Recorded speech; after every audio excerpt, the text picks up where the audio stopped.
향린 교우 여러분, 안녕하십니까? 이렇게 뵙게 돼서 반갑습니다. 제가 2001년 23년 전이죠. 그때 홍근수 목사님께서 아까 목사님이 말씀하신 그 책을 좋게 여기셔서 읽으시고 그걸 어디에다가 평을 아주 좋게 하신 다음에 저를 초청해가지고 이 강단에 서게 해 주셨습니다. 그때 안 계셨던 분이 대부분일 것 같은데 23년 전이니까 하여튼 이렇게 다시 뵙게 돼서 반갑습니다. 제가 캐나다에 있기 때문에 향림교회 자주 오지는 못했지만은 한여름 향림교회 그 방을 하나 빌려주셔서 거기서 한 학기 동안 그 영어 강독을 한 적이 있어가지고 명동 그 향림교회는 매주 한 번씩 간 그런 일도 있습니다. 홍근수 목사님 장례식에도 참석해 보았고, 여기는 오지 못했지만 제가 캐나다에 있을 때 LA에 갈 일이 있으면 여기서 그 부목사로 계시다가 LA 향림교회를 하는 박건용 목사님이 있는데 그분이 언제나 저를 초청해 가지고 여러 번 거기서 LA 향림교회에서 말씀 뜻 하늘 뜻 펴기, 설교를 하늘 뜻 펴기라고 그러니까 하늘 뜻 펴기를 한 적이 있습니다. 그러나 오늘 이렇게 다시 여러분을 뵙게 돼서 정말 감사하게 생각합니다. 제가 오늘 말씀드리고 싶은 것은 우리의 신앙이 깊어져야 하지 않을까 하는 그런 제목으로 말씀드리고 싶습니다. 여러분도 아시겠지만은 최근 종교계에서 일어나는 그런 괄목할 만한 그런 사건은 바로 탈종교화입니다. 사람들이 종교에서 벗어나는 것이에요. 미국 종교사회학자 필 주크만이 그 덴마크에 가서 연구한 바에 의하면 유럽의 거의 모든 나라에서 기독교나 이런 종교에서 벗어나는 탈종교화 현상이 두드러진다고 하는데 특히 그 스칸디나비아 3국 덴마크, 스웨덴, 노르웨이는 결국 신없는 사회, 그분이 쓴 책이 신없는 사회라는 책을 썼어요. 우리말로도 번역이 되는데 Society Without God, 신없는 사회라서 이런 거의 종교에서 이제 멀리 간 사람들이 많다 이런 얘기하는데 미국은 그래도 대체적으로 기독교인이 많은 그런 나라로 생각하는데 미국마저도 지금 탈 기독교화하는 사람들이 급속도로 늘어가고 있습니다. 미국의 그 보수주의 그 기독교 목사님이 쓴 책 제목이 The Last Christian Generation, 이게 이제 기독교 세대로서는 마지막이다 하는 그런 책을 쓴 것이 있고 그 책 안에 그분은 뭐냐면 고등학교 졸업생이 고등학교를 졸업하면서 지방에 따라 다르지만 60몇 %에서 90몇 %까지 고등학교 졸업과 동시에 교회도 졸업한다. 이런 통계가 나왔다고 합니다. 그래서 미국 성공의 주교로 계시는 그 잔 쉘비 스봉이라고 하는 신부님은 미국에서 제일 큰 졸업 동창회가 뭔 동창회냐? 좀 재미난 얘기지만은 교회 졸업 동창회일 거다 이런 얘기를 하는데 이건 사실입니다. 물론 한국도 예외는 아니어서 한국의 갤럽 조사에 의하면 2021년 한국 인구의 60%가 무종교인이라고 합니다. 그런데 지금 몇 년이 지났으니까 더 많아졌겠지만은 이런 한국의 그 무종교인 중에 특히 젊은 세대들 19살부터 29세까지의 젊은 세대들 경우는 78%가 무종교인이라고 그래요. 앞으로 세대가 거의 이제 무종교인이 되지 않을까 이런 생각이 드는데 특히 이게 그 교육을 많이 받은 사람 이런 사람들이 교회를 멀리한다고 합니다. 어느 교파든지 어느 교단이든지 성직자 지망생이 점점 줄어드는 것이 큰 걱정이라고 이런 얘기도 들었습니다. 왜 이런 현상이 일어난다고 생각하십니까? 왜 이런 현상이 일어나고 있을까요? 제 생각으로는 이제 많은 사람들이 기복적이고 이기적이고 근본주의적이고 문자주의적이고 배타주의적인 종교는 더 이상 설득력이 없다고 생각하기 때문이 아닌가 이렇게 생각이 됩니다. 좀 더 쉽게 말하면 이런 종류의 종교는 이제 그 효용 가치가 다했다고 이렇게 생각하는 사람이 많이 있어요. 이런 종류의 종교는 이제 더 이상 인류의 평화, 오늘 평화를 많이 강조했는데 인류의 평화를 위해 긍정적인 역할을 하기보다는 오히려 많은 경우에는 분쟁과 전쟁의 불씨가 될 수도 있다는 것을 많은 사람들이 알고 있지 않은가 이런 생각이 듭니다. 그러면 이제 종교는 아주 없어지고 말 것인가? 제가 그렇게는 생각하지 않습니다. 왜냐하면 인간은 본래적으로 종교적 인간 이런 말을 씁니다. 라틴 말로 호모 렐리지오수스 이런 말을 쓰는데 호모 세피엔스 말이 있잖아요. 그거에 따라서 호모 렐리지오수스 인간은 근본적으로 본래적으로 종교적일 수밖에 없다. 이거는 이제 뭐 옥스퍼드의 마렛이라고 하는 분이 쓴 말인데 그 미국에서 가장 사랑받는 그 신학자 중에 한 분이 마커스 볼그라고 하는 분이 있습니다. 그분은 없어지는 종교, 없어지는 기독교, 새로 등장하는 기독교 이렇게 두 가지로 나눠요. 그래서 두 가지는 완전히 다른 패러다임에서 그 패러다임에 근거하고 있다 이런 얘기를 하는데 그분이 없어지는 종교는 뭐냐면 conventional Christianity, 인습적이고 재래적인 기독교 이것은 없어지는 거고 그분이 이제 없어지면 그러면 대체할 종교는 뭐냐? 대체할 종교는 newly emerging Christianity, 새롭게 등장하는 기독교 이런 얘기를 하셨는데 여기 시계가 없어요. 이게 이거 시계가 안 나오네. 이거는 또 모르겠습니다. 시계 되면 말해 주세요. 저 성가대하고 이 저기 국악 성가대 정말 고맙습니다. 제가 23년 전에 봤을 때 정말 놀란 것은 처음으로 징으로 탁 시작하고 징으로 끝나고 또 성가대가 있고 또 국악 성가대가 있고 이건 정말 지금도 다른 분들한테 향림교회 얘기할 때마다 그걸 얘기하는데 정말 오늘 고마웠습니다. 또 성가대 아까 잊어버렸어요. 올라와서 너무 정신이 없어가지고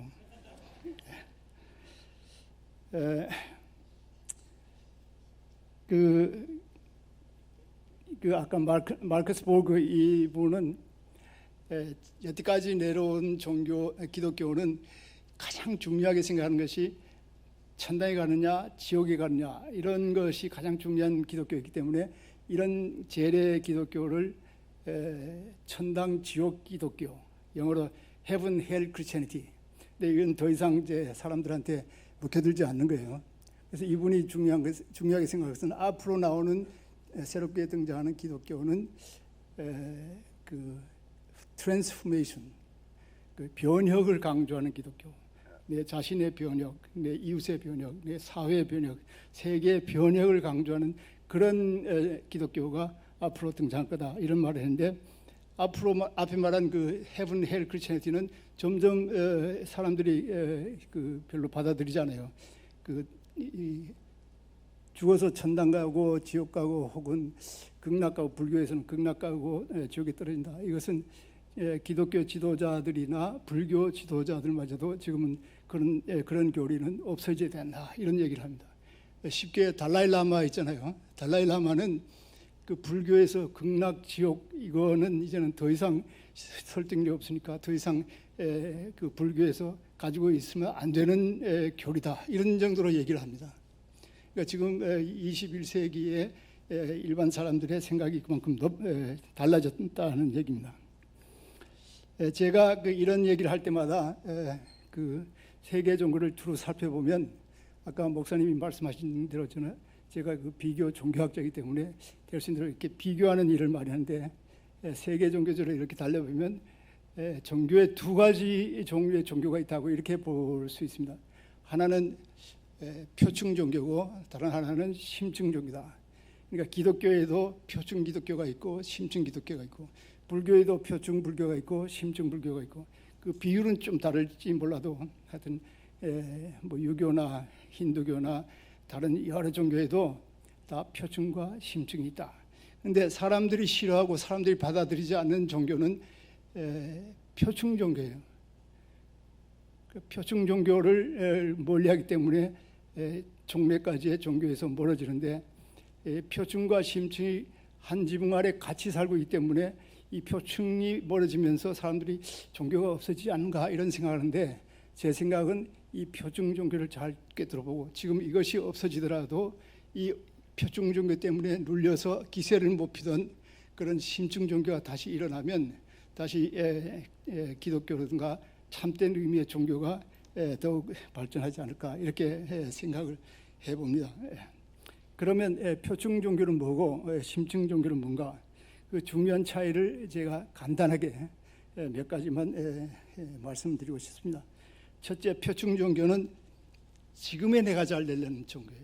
지금의 이기적인 내가 뭐든지 잘 되는 거, 헌금하더라도 내가 잘 되고, 기도를 하더라도 내가 잘 되고, 남을 봉사하더라도 내가 잘 되고, 이런 그 나 중심적으로 돌아가는, 이렇게 해가지고 뭐 복을 쌓아서 하늘을 간다든가 이렇게 나 중심적으로 생각하는 그런 종교는 표충 종교입니다. 그러나 심층 종교는 그 대신에 내 속에 있는 정말 나, 참된 나, 내 속에 있는 하나님 혹은 내 속에 있는 나의 진정한 나를 찾으려고 하는 그런 것이 심층 종교입니다.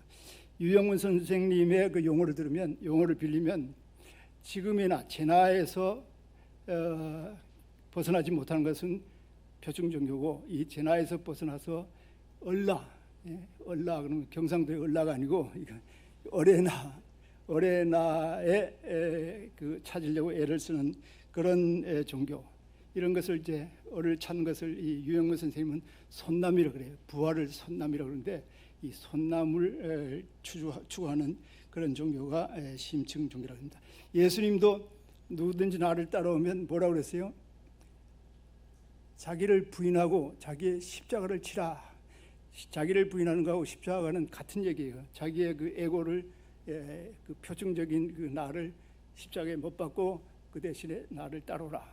그러니까 예수님의 초청도 표충 종교에서 심층 종교로 들어오라, 이런 초청의 말씀이라 이렇게 생각이 됩니다. 그 둘째, 표충 종교는 그 무조건적인 믿음을 강조합니다. 무조건적으로 믿어라, 덮어놓고 믿어라, 뭐 의심이 나면 하늘 가서 물어보라, 뭐 이런 얘기를 하면서 무조건 믿으라 그러는데, 심층 종교는 깨달음과 이해를 중요시합니다. 예수님이 뭐라고 그러셨어요? 회개하라, 하나님의 나라가 가까웠다 할 때 그 회개하라는 말은 사실 깨달으란 뜻이에요. 그 히라보 원문은 메타노이아인데, 메타라는 것은 뭘 넘어서라, 상식적인 사고를 넘어서라, 노이아는 생각이, 그러니까 상식적인 생각을 넘어서는 생각, 깨달으란 뜻이에요. 정신 차리라는 뜻입니다. 자, 우리가 잘 아는 것처럼 이거는 뭐 기독교만 그런 게 아니라 불교에서 불이란 말은 깨달음이란 뜻이에요. 그래서 불교란 말은 깨달은 분의 가르침이고 깨달음을 위한 가르침이라 이렇게 볼 수 있고, 철두철미 불교에서는 깨달음을 강조합니다. 절에 가면 서로 이제 성불하십시오 그러잖아요. 성불하십시오 하는 게 부처님이 되라는 뜻도 되겠지만 깨달음을 이루십시오라는 뜻입니다. 그래서 불교도 원리적인, 지금도 표충 불교가 많지만은 심층의 불교는 사실 깨달음을 중요시하는 그런 종교라 이렇게 볼 수 있습니다. 뭐 유교도 말할 수 없습니다. 유교도 그 성학이란 말을 쓰는데, 성리가 아니라 성학이라고 쓰잖아요. 거룩할 성자인데, 거룩할 성자 한쪽에 보면 귀가 있잖아요. 그죠? 귀가 있는데, 이 말은 하늘의 소리를 들을 수 있는 능력을 갖추라, 이런 뜻입니다. 성학도 그냥 뭐 도덕적인 그 완벽을 얘기하는 게 아니라 이런 식으로 깨달음을 강조하는 거. 유교에서는 이런 말을 많이 써요. 예를 들어서 뭐 경물궁리라든가 화련대오라든가 화련관통, 이런 것들은 전부 다 깨달음을 강조하는데, 유교도 본질적으로 표징에 대라 심층에 대라 하면 깨달음을 강조하는 그런 종교라 이렇게 볼 수 있습니다. 셋째는 표충은 경전의 문자 그대로 받아들이는 태도입니다. 그러나 심층은 그 문자 너머에 있는 그 속내, 문자 깊이에 있는 그 속내를 알아보고 그대로 노력하려고, 그것을 파악하려고 노력하는 그런 태도라 볼 수 있습니다.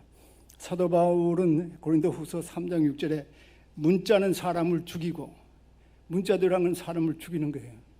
그러나 영이란 말은 스피릿이라는데 정신의 그 문자 뒤에 있는 그 정신 속내, 그것은 사람을 살린다, 이런 말을 했습니다. 이처럼 이 문자에 벗어나, 문자에 얽매이면 종교는 그대로 죽습니다. 어느 종교든지 문자에 매이면 죽습니다. 문자에 매인 종교를 근본주의라고 그래요. 근본주의는 종교의 힘을 다 없애는 그런 역할을 한다, 이렇게 볼 수 있는데, 이것을 가장 강조하는 종교가 선불교예요. 선불교에서 네 가지 그 중요한 그 이 사자성어가 있는데, 첫째가 이 뭡니까? 분립 문자에, 분립 문자. 문자에 얽매이지 말라. 문자에 서 있지 말라.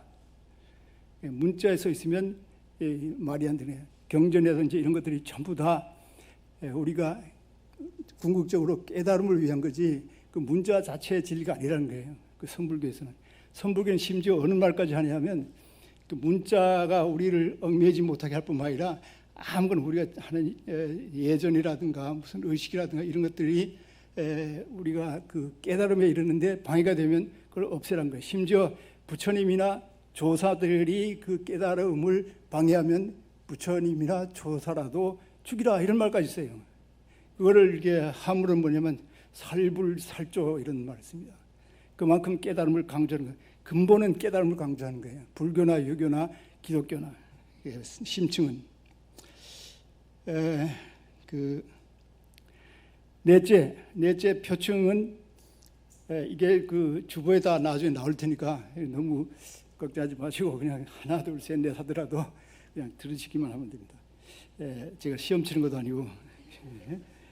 넷째는 표층은 절대자와 나를 분리해서 생각해요. 하느님은 하늘에 있고 인간은 땅에 있다. 하느님과 나는 아무런 그 연관이 없이 하나님은 하나님이고 우리는 인간은 인간이다. 칼발트가 많이 쓰는 얘기인데, 하느님과 나는 오로지 뭘로 연결이 돼요? 뭐 기도라든가 요즘 에어메일이 있으니까 에어메일로 연결될 수 있지만은 그 외에는 따로 떨어져 있는데, 심층 종교는 하느님과 나와 하나라는 걸 강조합니다. 이게 기독교에서 많이 강조하는 거예요. 기독교에서 강조 안 하는데 사실 요한복음에서 가장 중요한 핵심 사상이 하나님과 나는 하나라는 겁니다. 그게 어디에 있어요? 요한복음 10장 38절에 보면 너희가 아버지께서 내 안에 계시고 내가 아버지 안에 있음을 깨달아 알아. 또 내가 아버지 안에 너희가 내 안에 내가 너희 안에 모두가 다 서로 다 그 포함하고 있어요. 내 속에 아버지 속에 내가, 너희들 내 속에, 너희들 속에 내가. 그리고 마지막으로 뭐라 그랬냐면 그들도 다 하나가 되어, 이 하나됨을 기독교에서 가장 중요한 거라고 하는 것을 존 쉘비 스퐁이라는 그 신부가 쓴 요한복음 해설서에 나옵니다. 우리가 요한복음에서 가장 중요한 거를 우리 어릴 때부터 요한복음 3장 16절만 생각했잖아요. 3장 16절이 그렇게 중요한 게 아니라는 거예요. 이 샬비 스퐁 신부에 의하면 하나됨, 이 하나됨을 강조하는 것이 종교적 용어로 하면 사실 신비주의입니다. 그러나 제가 한국에서 신비주의란 말을 안 쓰고 그 심층신앙이라는 말을 쓰는 것은, 한국의 신비주의라 그러면 뭔가 이상한 그거로 생각하기 때문에 신비주의라는 용어를 이제 피하고 심층인데, 사실 심층적인 것이 기독교에서도 가장 중요한 핵심 가르침이라 이렇게 볼 수 있죠. 그런데 그 기독교만 그런 게 아니고 유교도 불교도 핵심 가장 그 심층적인 가르침은 이렇게 하나됨을 강조하는 것입니다. 참고로 이제 정주학의 정호라고 있잖아요. 정리 정호, 그 주자의 그 윗대인데, 그분이 한 말 중에 무슨 말이 있냐면, 사람이 만물과 혼연동체라는 진리를 깨닫는 것이 무한한 기쁨의 원천이다. 본래 우리는 하나였는데 우리의 욕심 때문에 분리되어 있는데, 이 욕심을 버리고 성과 경을 통해서, 수련을 통해서 하나됨을 깨달으면 이것이야말로 무한한 기쁨의 원천이다. 이런 말까지 했고, 이건 이상하게 또 그 물리학자 알버트 아인슈타인도 이런 말을 했어요. 아인슈타인도 무슨 말을 했냐면 우리가 우주라고 하는 그 전체 일부인데 이 전체와 분리된 것으로 생각하는 것은 시각적 망상이다. 영어로 optical delusion이다. 착시 현상이다 이거예요. 그러나 우리가 함께 된다고 하는 것, 이것을 강조하는 것이 참된 의미의 종교고, 자기는 그런 의미에서 진정으로 profoundly religious, 진정으로 종교적인 인간이다, 이런 말을 하기도 했습니다. 우리말 중에, 우리나라 종교 중에 그걸 강조하는 종교가 무슨 종교죠? 천도교예요. 천도교는 하나님이 내 속에 있다. 내가 시천주 하나님을 모시고 내 속에 하나님을 모시고 있다. 그런데 그 가만히 보니까 내 안에 있는 하나님이 나의 전부다. 그러면 나와 하나님은 어떻게 되는 거예요? 하나란 거예요. 그래서 그걸 한문으로 뭐냐면 인내천이라고 합니다. 한 가지만 더 붙이면 천도교는 나만 하나님이냐, 이웃도 하나님이기 때문에 이웃도 하나님처럼 섬기라. 그걸 한문으로는 뭐라 그래요? 사인요천이라고 합니다. 이웃을 섬기기를 하나님 섬기듯이 하라. 이런 얘기를 합니다.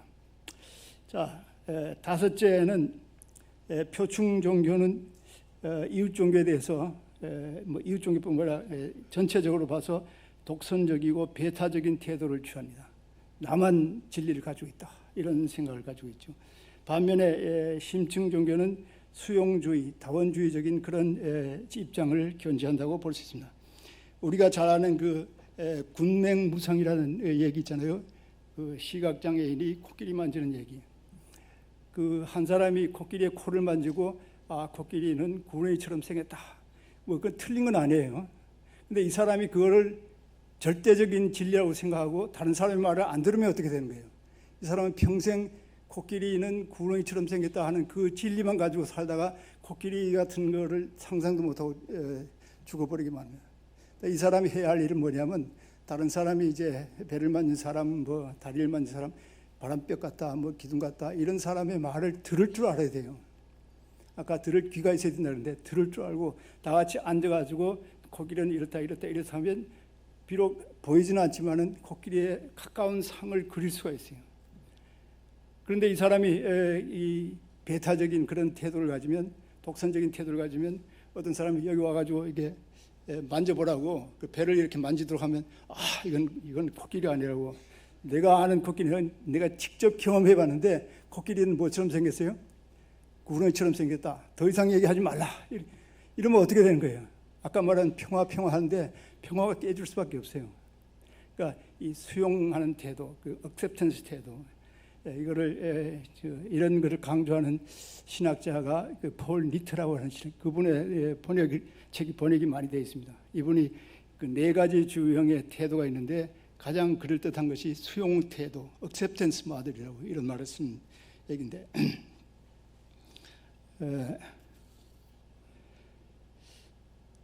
자 이제 여섯째가 이게 이 향림교에서 제일 중요한 메시지라고 제가 생각합니다.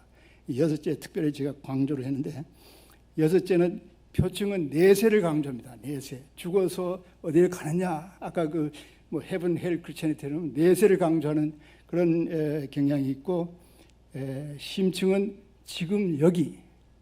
영어로 here and now.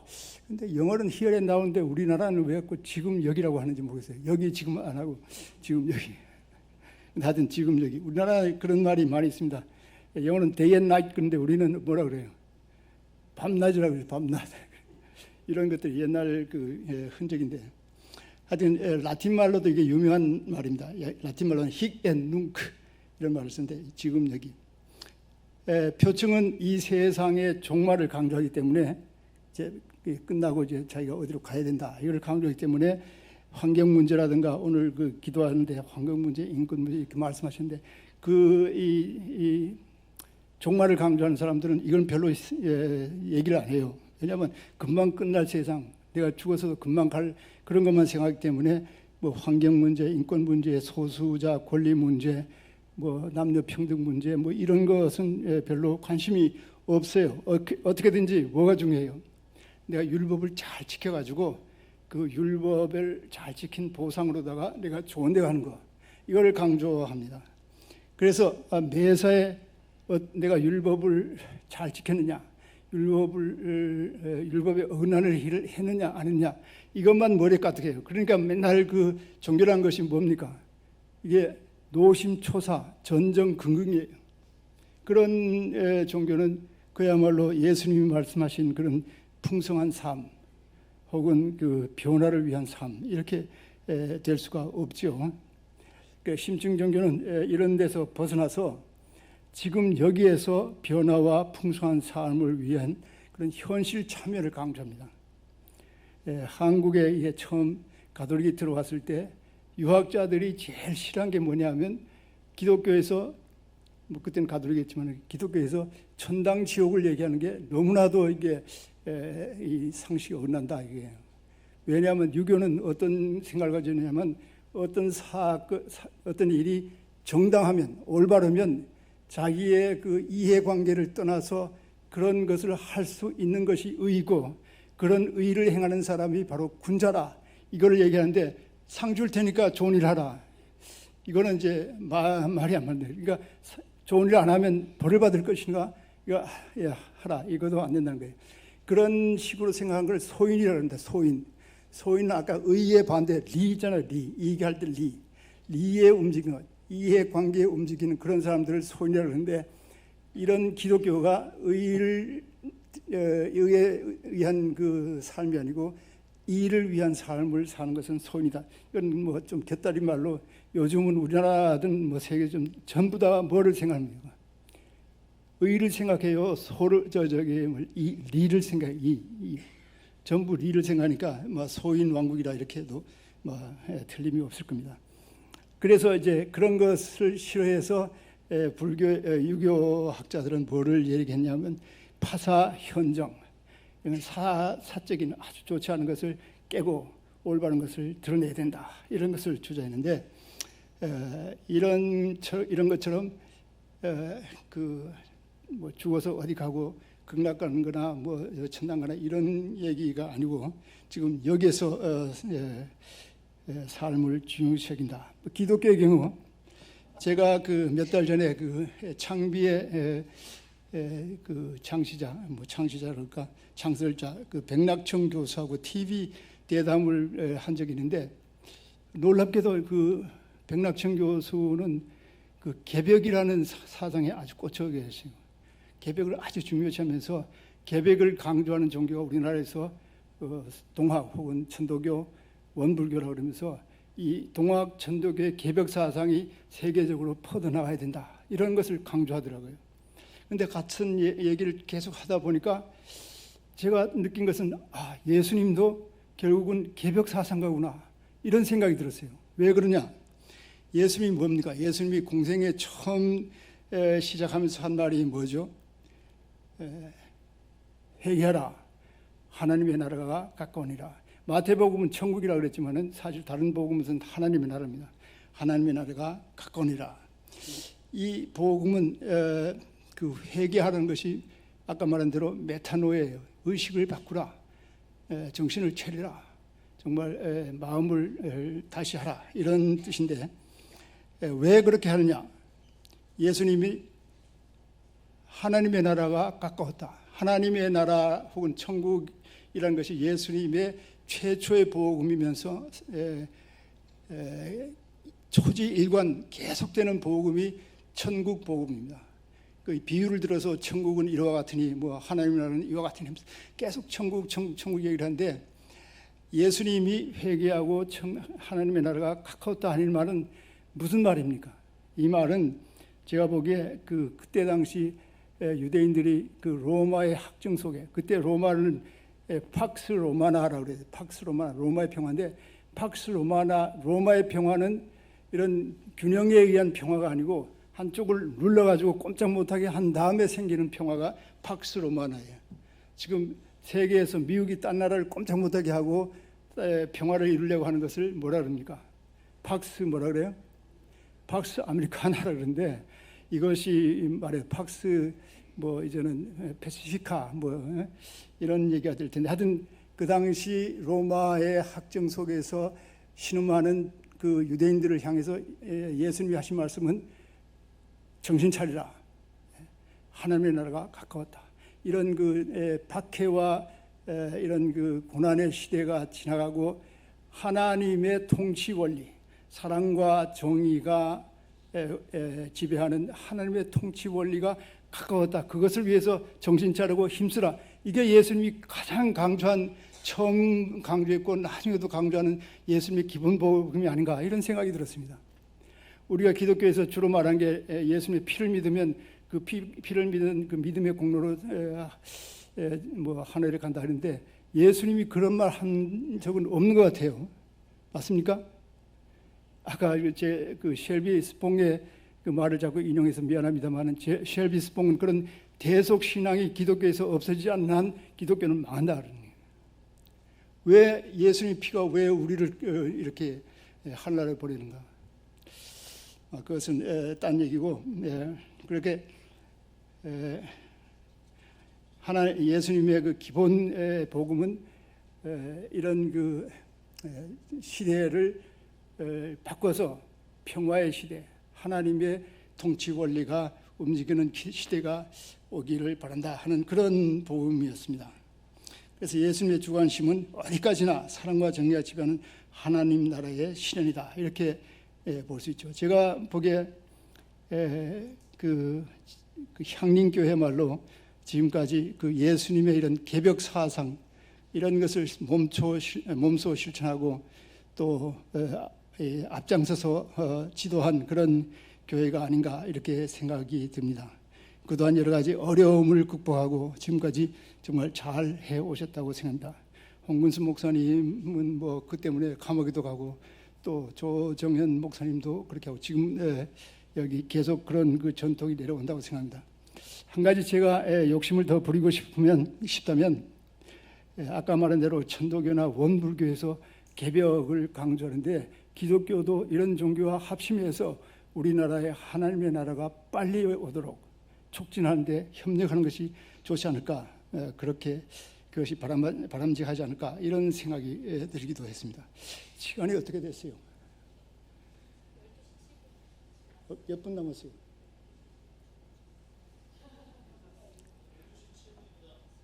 몇 분 남았어요? 그런데 많이 남았어요? 앞에 시계가 없는데, 딴 데 보면 여기 시계가 있는데, 여긴 마음대로 하라는 뜻인지. 한 개 제가 더 붙이면, 지금까지 그래 표충신앙과 심층신앙을 대략 말씀드렸지만은, 여기에 더해가지고 우리가 지금 우리의 일상생활에서 우리의 신앙이 더욱 깊어지는 방법이 없을까? 우리의 신앙을 그야말로 깊은 신앙으로 체험하는 방법이 없을까? 이런 구체적인 그 방법에 대해서 제가 한 말씀 간단하게 드리고 끝내겠습니다. 우리의 신앙을 더 깊게 하는 그런 것 중에 우리가 놀라워하는 마음을 갖는 거예요. 그게 무슨 말이냐? 우주의 전체가 질서정연하게 움직이는 거, 이건 말할 것도 없고, 정말 봄에 그 새싹이 그 굳은 땅을 뚫고 올라오는 거, 다 죽은 것 같은 그 나무에 정말 잎이 파릇파릇 피는 거, 이런 거면 너무나 신기하지 않아요? 너무나 놀랍지 않아요? 이런 것뿐만 아니라 제가 그 캐나다 그게 조그만 개울이 있는데 한 2m, 3m 되는데, 가을 되면 그 연어떼가 흐리로 막 올라오는 거예요. 막 새카맣게 올라와가지고, 그렇게. 근데 그 연어떼는 거기서 부화가 돼가지고 태평양가에서 시큰 놀다가 어떻게 그걸 알고 올라오는 거예요. 그것도 너무 신기하고, 철새가 올라갔다가 제비가 갔다가 그 자기 그 처마 밑으로 다시 오는 거, 이것도 너무 신기하고, 하여튼 우리 주위에서 이렇게 돌려보면 신기한 것이 너무 많아요. 그야말로 이제 우주가 신비로 가득 찼다, 이런 것을 보면서 우리가 놀라워하고 고마워하고 경외하는 마음, 그래서 거기서 환희와 자유를 느끼는 마음, 이런 것이 우리에게 있을 때 종교가 정말 우리의 생활 주변에서 더욱 우리에게 좋은 역할을 한다, 이렇게 생각이 됩니다. 사실 우리 주위에 눈만 돌리면 볼 수 있는 이런 뭐 성경 말씀에 하면 신비와 막직한 일이 너무나 많아요. 우리 몸도 그렇고. 제가 가만 보면 나무가 한 뭐 20m, 30m 높은 나무에 그 물이 어떻게 그렇게 올라가는가? 신기하지 않아요? 어떤 그 공과대학 교수가 얘기하는데 펌프질을 하면 10m까지는 올라온대요. 근데 그 나무가 30m 이렇게까지 물이 올라가는 게 어떻게 올라가냐니까 그 공과대학 교수는 나무가 그 위에 올라가면 이렇게 흔들면서 다시 펌프질 해가지고 올리고 또 흔들면서 또 식물학자한테 제가 그걸 물어봤더니 그건 말이 안 된다 그러더라고요. 그 무슨 뭐가 정답인지 모르지만 하여튼간에 신기한 거예요. 제가 공원에 가서 이렇게 들어가서 높은 이 나무에 그 물이 올라가는 거 보면 너무나 신기한데 그때 뭐가 되면 안 되는지 아세요? 하나님이 그렇게 한다 그러면 그 이상 더 이상 물어볼 게 없는 거예요. 하나님이 들어오면 안 되는 그게 십계명에서 하나님의 이름을 망령되 일컫는 거예요. 어디나 하나님을 붙이면 안 돼요. 오늘 왜 비가 이렇게 오냐? 하나님이 그렇게 한다 그러면 더 이상 기상학이라는 게 있을 수 없어요. 왜 우리나라 경제가 이러냐? 하나님이 그렇게 한다 그러면 경제학이라는 게 필요 없는 이런 모든 것에서 하나님을 빼야 됩니다. 그런 것이 이제 새로운 하나님의 새로운 신관이 오늘날 새롭게 등장하는 거다 이렇게 볼 수 있습니다. 자, 이 도덕경 1장에 보면 도는 신비 중의 신비다. 모든 신비의 문이다. 현지, 우현, 중묘지문 이런 말이 있습니다. 근데 이상하게도 아인슈타인이 가만 보면 상당히 영적인 사람이에요. 아인슈타인이 무슨 말을 했냐면 우주에 충만한 신비의 일부분이라도 보고 놀라워할 줄 아는 이런 감수성이야말로 어느 의미에서 참된 종교다 이런 얘기예요. 놀라운 얘기 아니에요? 물리학자가 그런 말을 하는 게 미국의 작가 헨리 밀러라고 하는 사람이 쓴 그 글에 보면 길지만 제가 한 구절만 인용했습니다. 아무 것이나 심지어 풀잎 하나라도 가까이서 주목하면 그것은 그 자체로 신비스럽고 엄청나고 표현할 수 없을 정도로 장엄한 세계가 되고 맙니다. 자, 우리 주위에서 많이 볼 수 있는 이것을 보고 놀라워하는 것. 저는 이것을 뭐 좀 쉬운 말로 해가지고 아하 하는 경험을 많이 한다 그래서 이걸 아하이즘이라고 이렇게 얘기하는데 이 아하이즘이 우리의 신앙을 깊이하는 데 도움이 되지 않을까 생각합니다.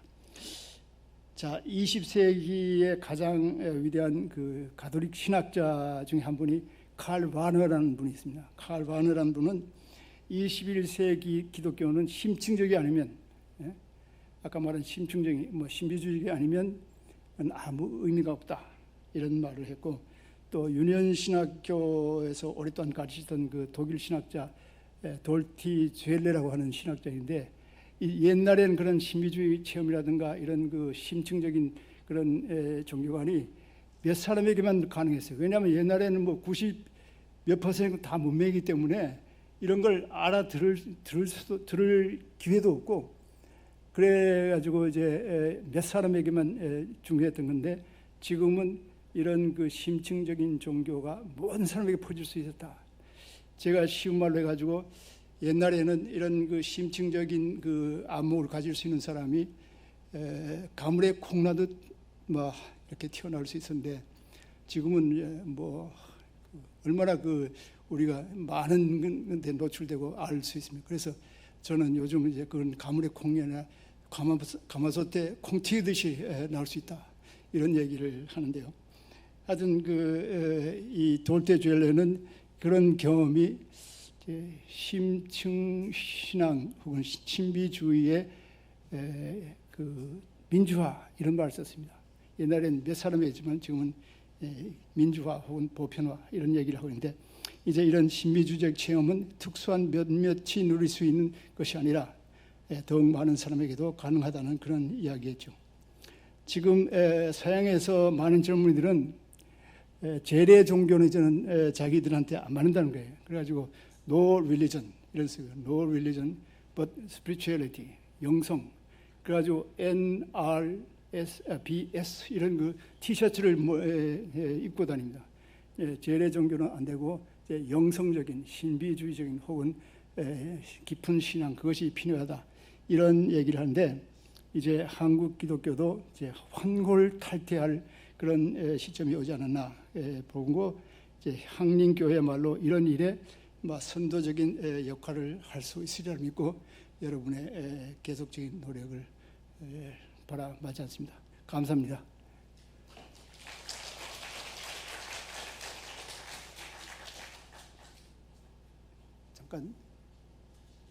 잠깐 묵도하겠습니다.